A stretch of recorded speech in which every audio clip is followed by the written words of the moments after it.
sentimentalismo. Los vemos cantando a todo pulmón canciones sentimentalistas. Y eso no es adoración en espíritu, ¿verdad? Aunque hay un sentimentalismo, hay todo un show histriónico de parte de ellos. Y sin embargo, es algo que puede verse, puede tocarse, puede oírse. Entonces no es adoración en espíritu. Es un concepto que ahora podemos entender mejor, ya que hemos entendido que espíritu no es el concepto de un fantasma que está dentro de nosotros, sino que espíritu es aquella dimensión en nuestra mente que busca unificar nuestros deseos, nuestros sentimientos, nuestra voluntad y humillarla para ofrecerla en sacrificio a Dios. En este caso, guardando los mandamientos de Dios y haciendo la voluntad de Dios. Eso no puede ser visto por nadie, ni puede ser de alguna manera medido o catalogado o etiquetado. Nadie puede saber que tú has hecho este pacto con Dios. Nadie puede mirar y decir, me he dado cuenta que tú estás adorando en espíritu. Plop. Nadie puede, porque nadie puede leer tus pensamientos, ¿verdad, hermanos? Leamos en 1 Corintios capítulo 2, versículo 11. Porque ¿quién de los hombres sabe las cosas del hombre, sino el espíritu del hombre que está en él? Así tampoco nadie conoció las cosas de Dios, sino el espíritu de Dios. Y este es uno de los versículos más usados por los cristianos adoctrinados en apostasía para difundir esta mentira de que en el hombre existe un fantasma, un alter ego al que ellos llaman espíritu, y que sería el que lee el pensamiento y lee los sentimientos de la persona. Pero aquí el apóstol Pablo sigue revelando lo que ya hemos venido estudiando. Nuestro cerebro tiene varias dimensiones. Una dimensión puede encargarse de lo visible y lo material, de la parte racional, y generalmente la llamamos mente. Sin embargo, la dimensión de nuestro cerebro que se encarga de lo intangible, de lo abstracto, es lo que generalmente la palabra llama espíritu. Entonces, ¿qué pasa? Hermanos, a la final todo sigue ocurriendo en el cerebro, como lo ha probado este científico Dean Hammer. Y por eso, el único que puede saber las cosas de tu mente, pues es tu cerebro, ¿verdad? Porque esa parte de tu mente que entiende todo aquello que tiene que ver con Dios es lo que el apóstol Pablo ha llamado espíritu. Como ya les he revelado en el video pasado, el cerebro tiene el lóbulo temporal, el cual está encargado de visiones y sensaciones religiosas, la corteza prefrontal, la cual está encargada del pensamiento abstracto y la medición, y el sistema límbico, que recibe las emociones intensas asociadas a experiencias místicas. Es decir, cuando Jesús, por ejemplo, dice, id y bautizad en nombre del Padre, del Hijo y del Espíritu Santo, aquellos que no tienen pensamiento abstracto, que sería lo que llamamos espíritu, son los que son como niños que cuentan 3 personas, Padre, Hijo y Espíritu Santo, y piensan que son 3 individuos, que son 3 dioses. Son los que concluyen erróneamente que Dios es una Trinidad, porque no tienen pensamiento abstracto. Pero quienes sí tienen pensamiento abstracto entienden que el Espíritu Santo no es un tercer Dios o tercera persona de la Trinidad, porque eso no aparece por la Biblia en ninguna parte, y entonces entienden que ese Espíritu Santo es el Espíritu del Padre y del Hijo en perfecta unión. Así que cuando el apóstol Pablo dice que el Espíritu conoce las cosas de la mente, no se refiere a otro ser viviendo dentro de nosotros, sino al mismo cerebro, que es el único que sabe qué es lo que realmente tú piensas, sientes, deseas y quieres hacer. Tú eres el único que lo sabe. Como ya hemos visto, una persona puede pensar algo y desear otra cosa totalmente opuesta a lo que piensa, y esa persona es consciente de eso. Sabe perfectamente que su mente le dice no al adulterio y sabe perfectamente que sus deseos, sus sentimientos le dicen sí al adulterio. Es lo que el apóstol Pablo está tratando de explicar. Solo la persona puede entender las cosas que ocurren en su mente. Entonces la religión corporativa, colectiva, aquí pierde todo sentido, ¿verdad, hermanos? Porque a la final, por más de que se impongan dogmas religiosos en las personas, a la final nadie puede saber qué ocurre en la mente de esa persona. Tú podrás torturar a esa persona, podrás meterla a la cárcel, podrás amenazarla de muerte, diciéndole que si no adora a la Trinidad, la van a enterrar viva. Esa persona pudiera decirte que sí, que ella ahora sí adora a la Trinidad, pero resulta que en su mente no adora a ninguna Trinidad, ¿verdad, hermanos? Una cosa es entonces este cristiano que se muestra como cristiano, y es lo que nosotros vemos en el mundo tangible, en el mundo material. Y otra cosa es el cristiano que dentro de él realmente sí cree y pone toda su voluntad al servicio de Dios. Ese es el verdadero cristiano. Pero lo que nos está diciendo el apóstol Pablo es lo mismo que dice este científico. Es algo que ocurre dentro del cerebro y no hay poder humano aquí en la tierra que pueda saber qué es lo que está pasando dentro del cerebro de esa persona. Si ese es el caso, ¿de qué sirven las teocracias? ¿Cómo pudiera un gobierno decir que van a establecer el domingo como el día de la familia y que eso va a restaurar la moralidad? Si esto es algo que ocurre dentro de la mente del ser humano, es un cambio interno que nadie puede forzar. No hay manera de que tú puedas lograr que esto ocurra en una persona. Leamos en 1 Corintios capítulo 2, versículo 14. Pero el hombre natural no percibe las cosas que son del Espíritu de Dios, porque para él son locura y no las puede entender, porque se han de discernir espiritualmente. Lo vemos, hermanos, y es lo mismo que dijo Jesús, y es lo mismo que dice este científico, porque nos dice que existe un hombre natural que es incapaz de entender el mundo espiritual.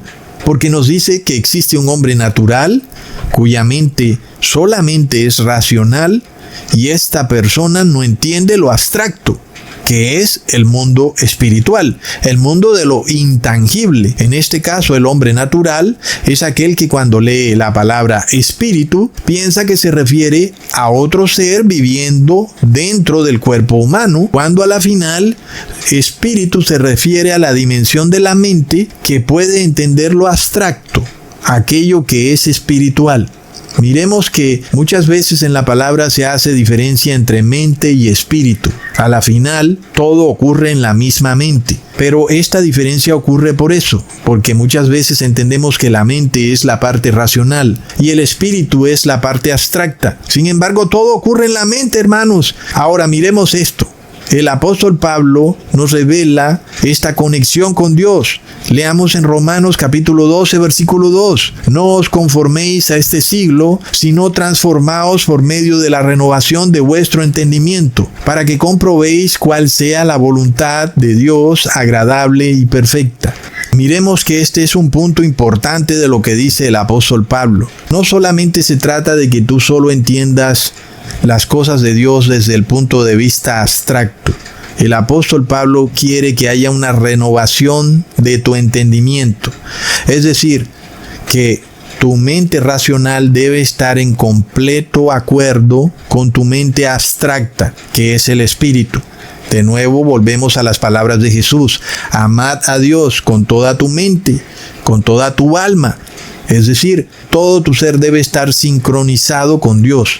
En este caso, por ejemplo, ningún ser humano que cree en Dios va a tirarse de un edificio esperando que Dios lo va a salvar, porque su mente racional le dice que no está bien tentar a Dios. Entonces ahí tenemos que la mente racional debe estar sincronizada con la mente espiritual. La mente espiritual nos dice que hay Dios, que Dios existe, pero la mente racional nos dice que no debemos tentar a Dios. Así que podemos ver que ambas cosas van de la mano, razón y fe.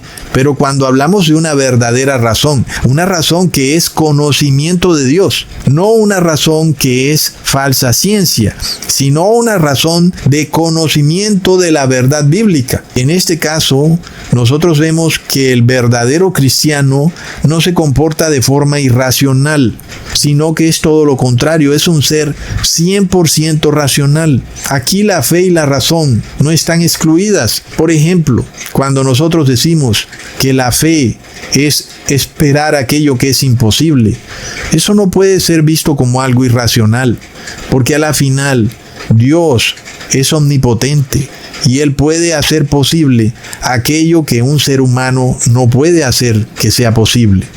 Y eso es totalmente racional, ¿verdad, hermanos? Entonces, miremos que eso hace parte de una renovación del entendimiento del ser humano. Es entender todas estas cosas de forma racional y sincronizarlas con nuestro cerebro que entiende lo abstracto, que entiende lo espiritual. Y volvemos al mismo punto. ¿Cómo pudiera una iglesia pretender infiltrarse en los pensamientos del ser humano si esta transformación del entendimiento solo ocurre en la mente del ser humano? El apóstol Pablo nos revela el camino a la salvación y es renovando nuestro entendimiento. ¿Cómo pudiera una iglesia imponerte un rito o una ceremonia si ahí no ocurre ningún tipo de renovación del entendimiento? Miremos que la Biblia Jubileo 2000 dice, transformaos mediante la renovación del alma. La Biblia Dios habla hoy dice, cambiemos nuestra manera de pensar. La Biblia de las Américas dice, que nos transformemos mediante la renovación de nuestra mente. Lo vemos, hermanos, tenemos alma, tenemos mente, tenemos una manera de pensar y todo debe estar sincronizado. No es entonces que tengamos otro ser fantasmal viviendo dentro de nosotros. Es nuestro cerebro que debe sincronizar el aspecto racional con el aspecto espiritual. Leamos en Juan capítulo 3 versículo 8. El viento sopla de donde quiere y oye su sonido, mas ni sabes de dónde viene ni a dónde va. Así es todo aquel que es nacido del Espíritu. Miremos de nuevo, hermanos, ¿quién pudiera reconocer a aquel ser humano que está haciendo una conexión con Dios en su mente? Nadie, porque nadie puede leer los pensamientos del ser humano. Y por eso para algunos familiares es tan difícil creer que su padre o su madre ahora han renovado su entendimiento, porque tú puedes ver lo material, puedes ver el rostro de la persona, puedes ver su cuerpo, pero no puedes leer sus pensamientos, no puedes ver la parte abstracta de cómo esa persona razona y entiende lo abstracto, lo espiritual. Miremos, hermanos, que aquellos que tienen una mente irracional son personas que están en el mundo natural, es decir, son personas que no han podido hacer conexión con Dios, a pesar de que a nosotros se nos ha enseñado que la fe es irracional. Eso es una mentira. No hay nada más racional que la fe. Es lo que nos muestra la palabra, transformándonos mediante el pensamiento. Nos revela una transformación racional y es lo que nos pide Jesús, que nuestra mente racional esté sincronizada con nuestra mente abstracta. No pueden estar estas dimensiones del cerebro humano en oposición. Ahora miremos esto, hermanos. Un científico llamado Michael Persinger se inventó un casco que al ponerse sobre la cabeza envía leves ondas electromagnéticas al cerebro, y quienes lo usaron pudieron sentir presencias espirituales o sensaciones místicas. ¿Y qué quiere decir eso, verdad, hermanos? Que el cerebro humano sí puede ser manipulado para hacer conexiones espirituales con entidades malignas. Y yo no quiero decir con esto que efectivamente el casco llamó a demonios, sino que quienes lo usaron o hicieron parte del experimento tuvieron una tendencia mayor a hacer conexiones espirituales. Sin embargo, esas conexiones espirituales no parecieron ser las correctas. Estas personas sentían una presencia extraña alrededor de ellos. Y yo pienso que ellos no podían establecer conexiones espirituales correctas porque no habían renovado su entendimiento. Por lo